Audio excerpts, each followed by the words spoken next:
শহরের ব্যস্ততম কোনো রেস্তোরাঁর মতোই বিকেল গড়াতেই ব্যস্ততা বাড়ে মিন্টু তুলাঘরে। পূর্বপুরুষ থেকে পালিত পারিবারিক ঐতিহ্যকে আঁকড়ে ধরে ইফতার বিলিয়ে যাচ্ছেন মিন্টু ইসলাম। রমজান এলেই নিজ হাতে বানানো ইফতার নিয়ে ছুটে আসেন দোকানে। সারিবদ্ধভাবে বসিয়ে নিজ হাতে বেড়ে দেন খাবার। তার এই মহানুভবতায় বিনে পয়সায় ইফতার করতে পারছেন অসহায় ও দরিদ্র মানুষেরা। মিন্টু ভাই আমাদের খুব ঘনিষ্ঠ, পাশাপাশি একসাথেই মানুষ, এলাকাবাসী। ওনার এই প্রতিষ্ঠান শুরু হওয়ার থেকে দেখতেছি তখন থেকেই চলতেছে এইভাবে, প্রতি বছরেই শুরু থেকে শেষ পর্যন্ত। আল্লাহর রহমত, আল্লাহ কোনো সময় ওনাকে ঠেকায়নি। ওনাতে বড় বড় পয়সাওয়ালা লোক আছে, কিন্তু এরকম তারা খাওয়াইতে পারে না, তাদের মন নাই। টাকা অর্থ সম্পদ আছে, কিন্তু তাদের মন নাই। এর যদিও কম থাকে তার আত্মাটা বড় আছে, প্রতি বছরে খাওয়ায়। ঠাকুরগাঁও পৌর সদর এলাকায় সরকারি বালিকা উচ্চ বিদ্যালয়ের বিপরীতে অবস্থিত মিন্টু তুলাঘর।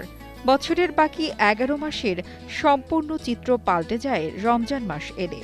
দুপুর গড়াতেই রান্না করা বিরিয়ানির হাঁড়ি নিয়ে বসেন দোকানে। প্রতিদিন বিকেল গড়ালে শতাধিক রিকশা চালক, পথচারী ও নানা শ্রেণী পেশার মানুষ তার দোকানে ছুটে আসেন। এখানে আমরা প্রতি বছরই ইফতারি আয়োজন উনি করে, মিন্টু তুলাঘর। উনি এখানে আমরা প্রতি বছর ইফতারি করি। এইবার প্রথম মজার থেকে ইফতারি করি আমি। ইফতারের আয়োজনটা মাশাআল্লাহ দিলে খুব ফার্স্ট ক্লাস, কোনো অসুবিধা নাই। আপনি প্রত্যেক বছরই করে আয়োজনটা, আপনি প্রত্যেক বছরই খাই। ওয়ালটন বিএলডিসি ফ্যান, খরচ বাঁচে 65% পর্যন্ত। ওয়ালটন বিএলডিসি ফ্যান ছড়ায় স্বস্তির সবুজ হাওয়া। দীর্ঘ ৩ যুগ ধরে মিন্টু ইসলামের পরিবারের এই মহৎ উদ্যোগের কারণে অনেকেই ভালো খাবার খেয়ে ইফতার করতে পারেন।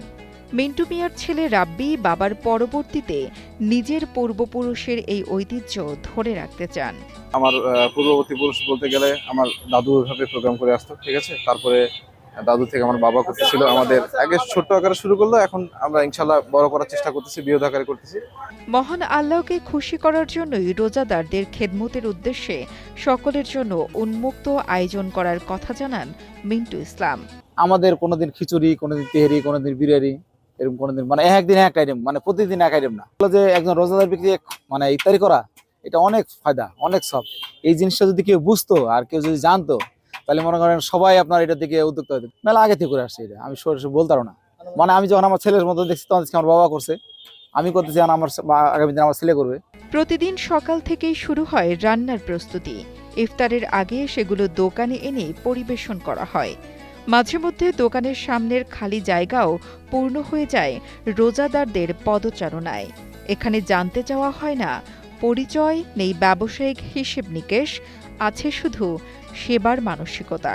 ক্ষুধার্ত হলেই তিনি এখানকার অতিথি, আর ভাগাভাগি হয়ে যায় ইফতারের আনন্দ। আরিফ হাসানের পাঠানো তথ্য ও ভিডিও চিত্রে ডেস্ক রিপোর্ট, কালের কণ্ঠ।